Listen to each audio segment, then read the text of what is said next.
মিলি, এই পৃথিবীতে তুমি আমার স্বপ্ন, তুমি আমার ভালোবাসা, তুমি সাধনা। সাহেব, মিলি, তোমার ছবির ফাইন টাচ দেওয়া বাকি আছে, তুমি একটু বসো, আমি সেরে নিচ্ছি।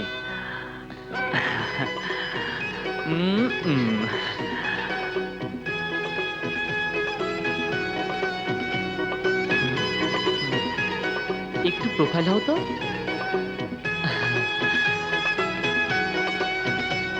এখনো ছবি আঁকা শেষ হয়নি?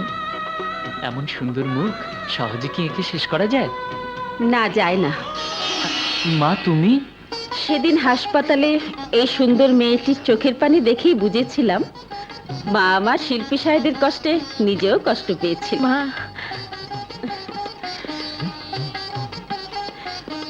তোমার বাবা মাকে একদিন এই গরিবের বাড়িতে পাঠিয়ে দিও। জি জি মা, আমি তাহলে এখন আসি। এসো।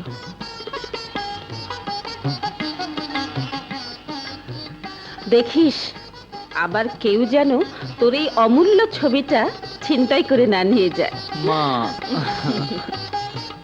আগামী শুক্রবারে জনি আর মিলির এঙ্গেজমেন্টটা সেরে ফেলতে চাই, কি বলেন? ভাবে আমি বলছিলাম কি এনগেজমেন্টটা না করে সরাসরি শুক্রবারে বিয়েটা সেরে ফেললে ভালো হয়। হ্যাঁ ড্যাড। এই তো আমার মামনি এসে গেছে। আয় মা আয়, তোর আর জনির বিয়ের তারিখ পাকা করে ফেললাম। কিন্তু এ বিয়ে করা আমার পক্ষে কিছুতেই সম্ভব নয়। মিলি, তুই আমার মেয়ে, আমি যেখানেই তোকে পছন্দ করে বিয়ে দিব সেই বিয়েই তোকে মেনে নিতে হবে। কিন্তু আমারও একটা পছন্দ অপছন্দের ব্যাপার আছে।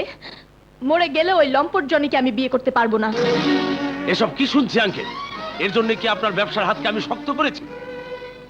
Rahman, it's too much. Relax my friend, relax. Rahman, তোমার মেয়ে আমাদের মুখের উপর অপমান করে চলে গেল আর তুমি বলছো কিনা রিল্যাক্স। শফিক, কথা যখন দিয়েছি মিলির বিয়ে জনির সঙ্গী হবে। কথাটা মনে রাখবেন, বিয়ের দিন যেন মিলি কোনো নতুন নাটক সৃষ্টি না করে। এসো ড্যাড।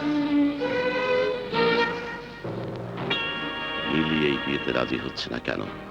তাহলে কি মিলি অন্য কাউকে ভালোবাসে? হ্যাঁ ড্যাডি, আমি শাহেদকে ভালোবাসি। ওকে ছাড়া আমি অন্য কাউকে ভাবতেও পারি না। এ তুই কি বলছিস মিলি? কে এই শাহেদ? যাকে মেয়ের আর্ট গ্যালারি থেকে ছবি ছিনিয়ে এনেছিলে। তুমি আজই শাহেদের বাসায় যাও, ওর মায়ের সাথে কথা বলো। দেরি করো না ড্যাডি, প্লিজ।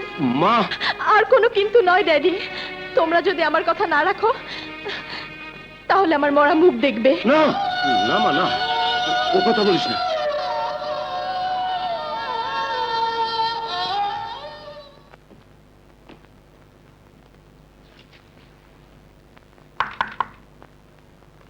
বাসায় কে আছেন? কারে চান? এটাই তো শিল্পী শাহেদের বাড়ি। ছোট সাহেব তো বাসায় নাই।